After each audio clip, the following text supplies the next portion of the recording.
Hi, ಎಲ್ರಿಗೂ ನಮಸ್ಕಾರ. ದಿನಕ್ಕೊಂದು ಕಥೆಯಲ್ಲಿ ಇವತ್ತಿನ ಕತ್ತೆ ಮತ್ತು ಕಪ್ಪೆಗಳು.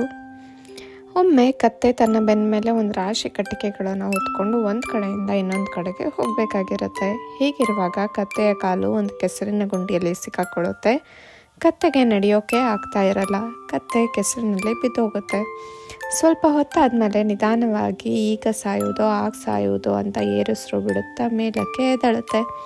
ಅದೇ ಕೆಸರಿನಲ್ಲಿ ಪಕ್ಕದಲ್ಲಿ ಕಪ್ಪೆಗಳನ್ನು ನೋಡಿ, ಯಾಕೆ ಇಷ್ಟು ರಂಪ ಮಾಡ್ತಿರುವೆ, ನಾವು ಈ ಕೆಸರಿನಲ್ಲೇ ಇರುತ್ತಿದ್ರೆ ನಮ್ಮ ಗತಿ ಏನಾಗ್ತಾ ಇತ್ತು ಅಂತ ಹೇಳುತ್ತೆ.